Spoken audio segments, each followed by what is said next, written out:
Sadılar gidiyor diye sadıların önüne açılıyor. Bu adamlar neden Ganj Nehri'ni kutsal buluyorlar? Bunların birçok tanrıları var. Sayılarını kendileri bile bilmiyorlar. Yanmamış insan parçasını bu suya attılar dün bu gözlerin önünde. Ölü bedenlerin üzerinde olan değerli metaller de yakıldığı için, sonra küllerle birlikte Ganj'a atıldığı için o küllerin içerisinde çocuklar altın arıyorlar. Dünyanın bir yerinde 2 kürek topraksın, bazı yerlerinde 200-300 kilo odunsun. Yani sen her yerde bir halt değilsin arkadaş.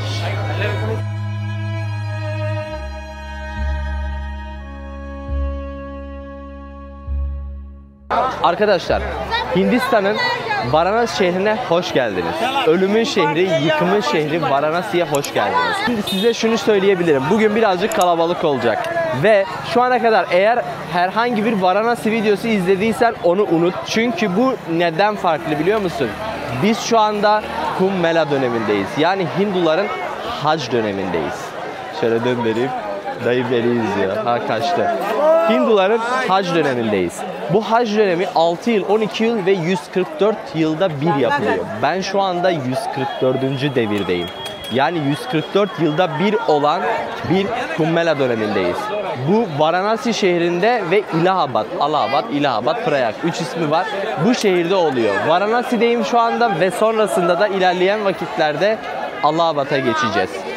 Bu hac döneminde neler oluyor, neler bitiyor ve Varanasi şehri nasıl bir şehir, hep beraber gelin bu seride öğrenelim.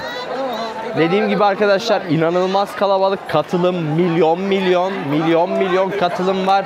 Zaten inanılmaz fakirliğin olduğu, inanılmaz kalabalığın olduğu bir şehir ve üstüne üstün deli gibi de bir katılım var. Şimdi sizi Varanasi'ye çeviriyorum. Bu arada videoyu beğenmeyi ve bir abone olmayı unutmayın arkadaşlar. Bu tür videolarım için, bu tür dünya turu videolarım için bana destek olmak istiyorsanız abone olup videoyu beğenip ve eleştirel veya iyi veya kötü yoruma bir şey yazarsan da çok mutlu olurum. Sizi direktmen Varanasi'ye çevireyim. Şimdi size geriyi göstermedim çünkü gerisi çok kalabalık. Sadece buraya gelmek isteyenler var.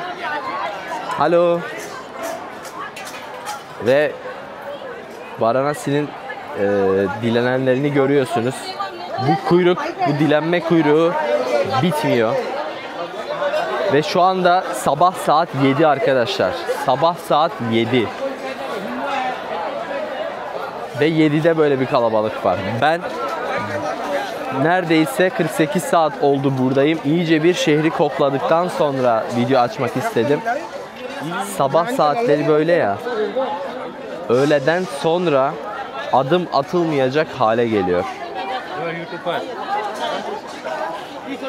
Şimdi şunu size bir yerde göstereceğim. Alo. Yok, sadulara bela olunca sadular çok para istiyor.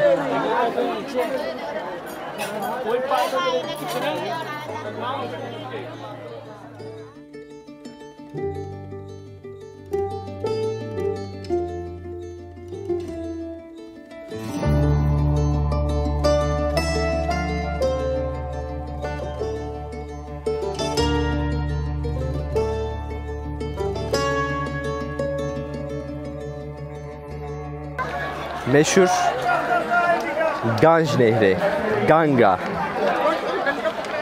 Tanrıça Ganga da diyebiliriz. Ganj Nehri de diyebiliriz. Ve dünyanın en kirli suyu da diyebiliriz. Bunu şimdi detaylı anlatacağım böyle birazcık şu seslendirmeden uzak bir yerde. Neden dünyanın en kirli suyu dediğimizi de detaylı olaraktan konuşacağız. Bunu ben söylemiyorum. Ben söylersem saygısızlık etmiş olurum. No, don't brother, don't need. 5,000? Don't need brother, don't need. No. Hay bota bil, bilmiyorum bota. Şimdi arkadaşlar arkamda görün, çok çevirince bunlar para mara istiyorlar. Sadular dediğimiz Hinduizmin din adamları olaraktan tanımlarsak doğru olabilir. Arkamda şimdi onlardan var, böyle beyaz küllere savrulmuş. Onları çok çekince hem istemiyorlar hem de para istiyorlar arkadaşlar. Zaten burada duruyorlar. İnsanlar gelip onlara dokunup kutsa diyorlar ve onlar para veriyorlar zaten.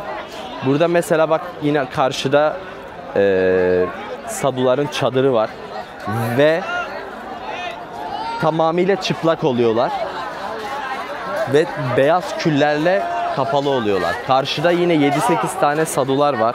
Bu kadar insan burada ne yapıyor? Milyonlarca insan buraya geliyorlar. Şurada bak kilometrelerce sıra var. Bu sıra benim otelimin oradan başlıyor. Yani dün geceden mi sıraya girdiniz? Ne zaman sıraya girdiniz bilmiyorum. Bu sırada ileride büyük bir tapınakları var. O tapınağa girmek için. Şimdi hac merasiminin gerçekleşmesi için yapılması gerekenler var. Tapınağa uğruyorlar. Bir kez Varanasi'ye uğruyorlar. 3 kez İlahabat şehrine uğruyorlar. Ve burada Ganj'a giriyorlar. Şu an buradaki herkes Ganj suyuna giriyor. Ve İlahabat şehrinde de Ganj ile Yamuna nehrinin birleştiği noktayı kutsal saydıkları için orada da suya giriyorlar. Şimdi tabii ki daha büyük detayları vardır bu hac merasiminin. Ama benim öğrendiğim 3 kez İlahabat, bir kez Varanasi'ye, orada Yamuna ile Ganj'a, burada da sadece Ganj'a ve tapınakların birkaç tapınağın ziyareti.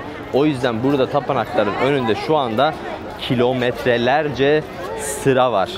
Ve insanlar hacdan dolayı zengini, fakiri fark etmez. Herkes buraya geldiği için sokakta yatıyorlar. Yiyecek neredeyse doğru dürüst etrafta hiçbir şey yok. Yani yedikleri şeyler bizim böyle yoldan geçerken bunun tadı neymiş dediğimiz kadar şeyleri yiyip bunu öğün olaraktan geçiştiriyorlar. Çok acayip bir şekilde. Ve Varanasi videosundayız. Varanasi ile ilgili bilgi verirken şunu da size söyleyeyim. Hep şunu söylerlerdi. Varanasi şehri dünyada böyle vejeteryanlığın en fazla olduğu, işte vejeteryan ürünler sadece olan bir şehirdir falan filan gibi şeyler söylenirdi tanıtılırken. Yalan. Yani gayet arkada tavuklu pilavı falan filan böyle şeyler var. Şey yok bu arada bak. Hindistan'ın sadılar gidiyor diye sadıların önüne açılıyor.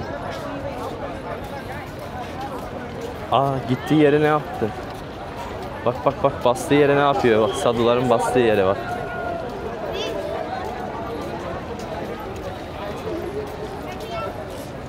Ama şunu görmedim. Burada beef, yani inek ve dana etini kesinlikle görmedim. Tavuk etini falan gördüm. Yani tamamıyla şehir vejeteryan bir şehirdir diyemem. Şimdi ölüm yakım kısmına geçmeden önce size ufacık bir şey anlatmak istiyorum. Sonrasında yakım kısmına geçeceğiz arkadaşlar. Size bütün dini zaten anlatamam, bütün inanışı tamamıyla anlatamam. Sadece şu anda buradayken mantığını kavramamız için şunu anlatmak istiyorum. Bu adamlar neden Ganj Nehri'ni kutsal buluyorlar? Bunların birçok tanrıları var. Sayılarını kendileri bile bilmiyorlar. Hindistan'daki din sayısı, konuşulan dil sayısı, Hinduizm'deki tanrı sayısı, yani bunlar herkes bir sayı söylüyor. Bunların bir netliği yok. 1,5 milyar bir nüfustan bahsediyoruz. Bunu bir rakam olarak düşününce bir şey değil ama yani Türkiye 85 milyon, burası 1,5 milyon. Düşününce korkunç bir şey. Ve 1,5 milyonun çoğunluğunun kutsal bulduğu bir nehir. Yamuna'yı da o şekilde kutsal buluyorlar. Biz şu anda Yamuna ile karışmış bir Ganj Nehri'ne bakıyoruz. Ganj Nehri Tanrı Ganga'nın bir değişim formu olarak görüyorlar. Tanrılarından birinin bir değişim formu olarak görüyorlar. Ve bu tanrılara değinmişken, şimdi birçok tanrıları var ama aslında 3 büyük tanrısı var. Bu 3 büyük tanrısı da Vishnu, Brahma ve Shiva aslında yaratılışı, yaşamı ve ölümü simgeliyor. Shiva ölümü simgeliyor. Shiva yıkımı simgeliyor. Ve biz şu anda Shiva'nın şehrindeyiz. Yani ölümün şehrindeyiz. Neden ölümün şehrindeyiz? Bu insanlar burayı neden bu kadar kutsal olarak görüyorlar? Ya da bu insanlar neden burada ölmek istiyorlar? Bu insanlar neden burada yakılmak istiyorlar? Şimdi Hinduizm inancında reenkarnasyon diye bir şey var. Yani öldükten sonra başka bir şekil ruhumuz tekrardan bu dünyaya geri dönecek. Yani beden olarak değiştireceğim ve bu ruh devam edecek. Bu ruh azap olaraktan devam edecek. Bazı insanlar bunun bir azap olduğunu söylediği için bu azaba son vermenin bir yolu olduğuna inanıyorlar. O da ne? Varanasi'de Ganj Nehri'nde kutsanıp burada yakıldığında bu reenkarnasyon karma döngüsünü artık son buldurduklarına inandıkları için insanlar gelip burada ölmek isteyip ve burada yakılmak isteniyorlar. Yakılma merasiminde Ganj Nehri'nde kutsanıp yakıldıktan sonra kalan parçanın küllerinin de Ganj Nehri'ne atılmasının sebebi bu. Şimdi ölüm kısmına geçince ölümle ilgili detayları da anlatacağım. Yani kalabalığı anlayabiliyorum çünkü 12. yıl devrinde bile bu hacın 12 yılda bir olan kısmında bile katılım 50 milyonmuş arkadaşlar. Ki biz şu anda 144. devrindeyiz. 144 yılda bir olan Kumbh-Mela'dayız. Ve arkadaşlar şu ne derseniz bu Ganj Nehri'nin suyu. Hatta birazdan göreceğiz küçük kaplar satıyorlar. İçerisine Ganj Nehri'nin suyunu doldurmaları için yanlarında taşıyorlar. Hatta eve götürüyorlar. Ben 10 dakikada bir böyle şeylerden geçmek durumunda kalıyorum. Polislerin sabrı var ya, polislere sabır lazım. Ama bak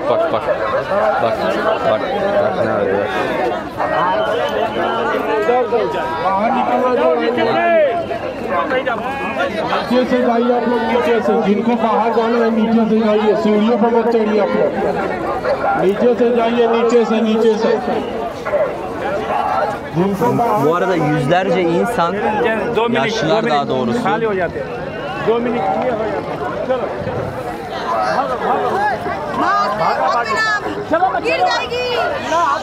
şuradan atla şuradan. Ola. Yüzlerce insan Varanasi'de Allahabad şehrinde bu izdihamda ölmüşler. Ya biri bana çarpıp şu suya düşmem yok mu? Gerçekten böyle bir şey istemem. Yani şu anda ben Varanasi'de gözümle gördükten sonra şu suya girmem abi. Beni bu suya hiçbir rakam sokamaz. Hiçbir iddia bile sokamaz. Bu suya ben girmem. Neden biliyor musun? Ben bu suya gözümle kanalizasyonu hadi gördüm da gitti. Hadi buna okey. Ya yanmamış insan parçasını bu suya attılar dün bu gözlerin önünde. Veya şimdi ölüm kısmında yine değineceğim. Canlı yakılmamış bazı cesetleri atıyorlar içerisine. Bunlar ne? Bunlar kutsal sayılan hamile kadın, çocuk ve şimdi buraya çok şaşıracaksınız. Burada öğrendim dün. Yılan ısırmasından ölen insanları ayağına taş bağlayıp Ganj Nehri'nin ortasına atıyorlar. Lan bu suya girilir mi? Hindistan devleti kendisi bu su tehlikeli, bu suya girmeyin diye kendileri açıklama yaptı.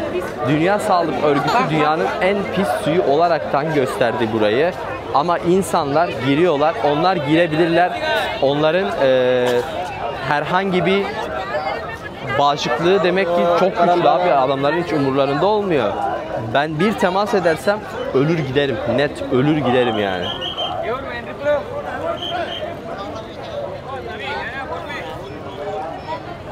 Bak bu bir kanalizasyon suyu arkadaşlar. Şu an burada koku var ya öf.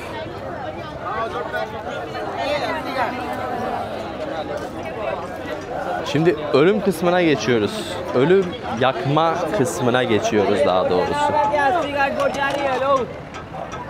Öncelikle size şurayı göstereyim.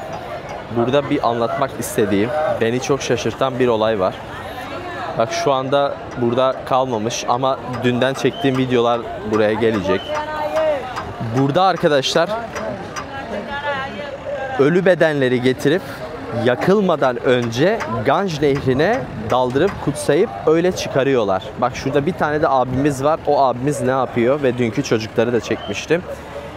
En son küller buraya döküldüğünde dedim ya adamın elinde altın yüzük gördüm, bir şey söyleyeceğim. Ölü bedenlerin üzerinde olan değerli metaller de yakıldığı için, sonra küllerle birlikte Ganj'a atıldığı için o küllerin içerisinde çocuklar altın arıyorlar. You from? I am from Turkey. From Turkey. Turkey. Dayı bir yani tükürmedi. Pustu mu diyeyim, ne diyesi. Varanasi good.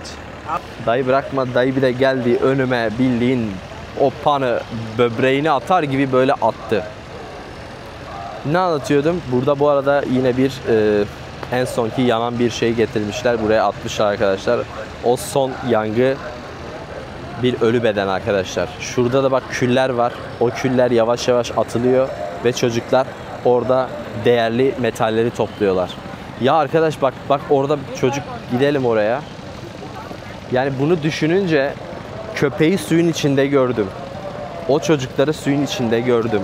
Bir altın arama uğruna o ölü bedenlerin küllerinin içerisinde geziyor olmaları gerçekten ama gerçekten çok şaşırtıcı.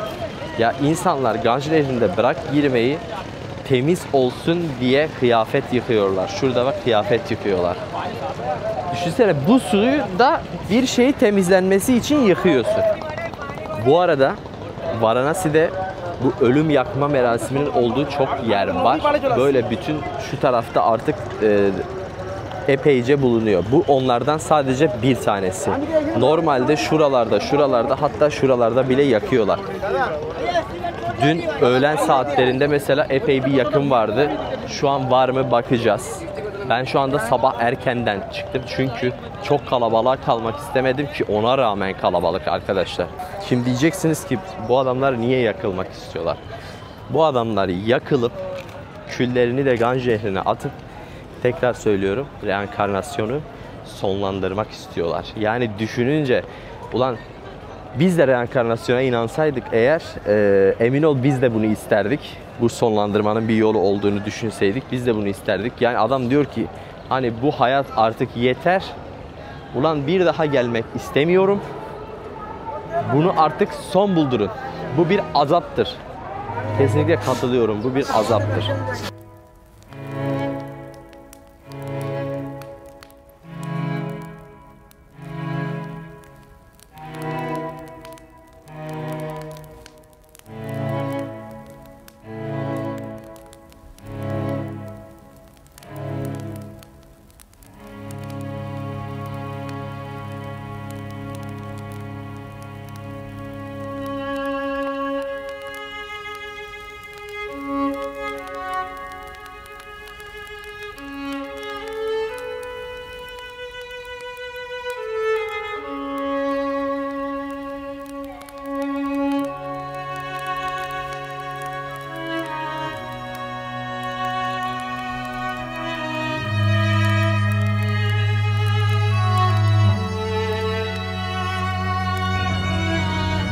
Burada arkadaşlar kalan vücuttaki son parçayı götürüp Ganj'a atıyorlar.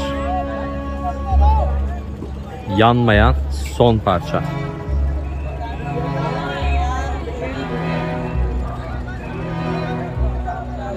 Ve bir kısım küllerini de şu anda atıyor. Şimdi şu sokak var ya, şu sokak çok acayip. Neden biliyor musunuz?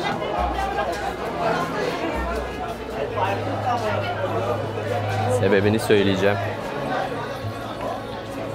Şimdi bu sokağa sağımızda solumuzda bulunan ve arkada bulunan binalar, hatta Varanasi'nin çeşitli bölgelerinde insanlar, ölümü yakın olanlar, hasta olanlar gelip burada ölümü bekliyorlar.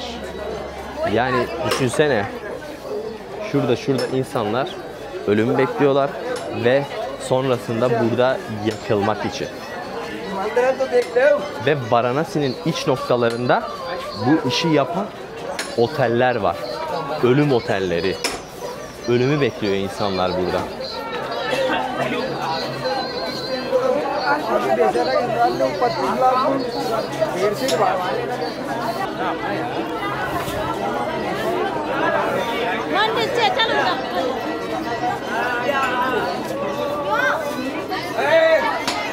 Şimdi burası arkadaşlar oduncuların olduğu yer.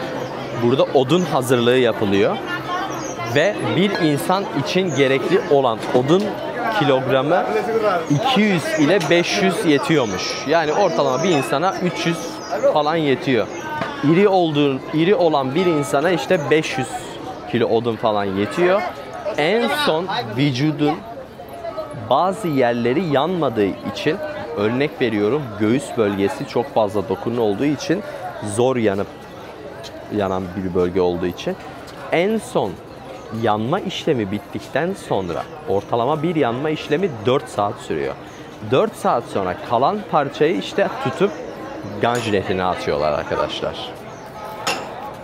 Ve yanma işlemi sırasında o 4 saat boyunca kafatasının sıcaktan patlaması gerekiyor. Eğer patlamazsa bu sefer sopayla yanma esnasında görevliler o kafayı patlatıyorlar.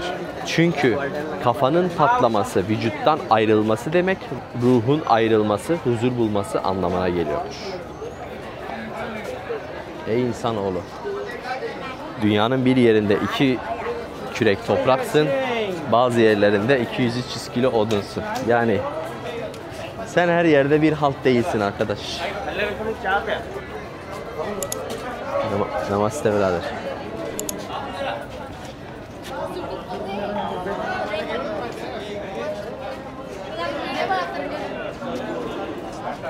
Bak burada da horoz var. Horoz da bu arada Hinduların kutsal hayvanlarından biri. Zaten Varanasi'de her yerde inek var arkadaşlar. Her yerde.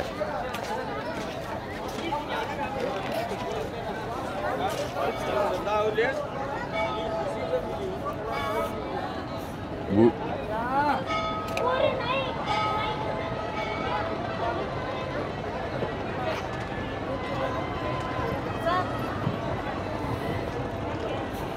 ben dün saatlerce burada ölüm yakımını izledim. Çünkü ölüm yakımının her detayını da YouTube'a veremiyoruz arkadaşlar. Ama şöyle söyleyeyim, yani çok acayipti. Çünkü ölmeden önce işte yüzünü açıyorlar. Yakıldıktan sonra zaten hemen birkaç dakika sonra direkt yüzü açılıyor. Vücudu görüyorsun. Gözünün önünde bir beden yanıyor. Ve bir süre sonra onun kokusu sana geliyor falan böyle. Gerçekten acayip. Ve şu anda bir odun hazırlığı yapılıyor orada. Muhtemelen şu an aşağıda bir yerde de ölü bedeni kutsuyorlar. Şurada insanlar giyiniyorlar. Çünkü aşağıda suya giriyorlar.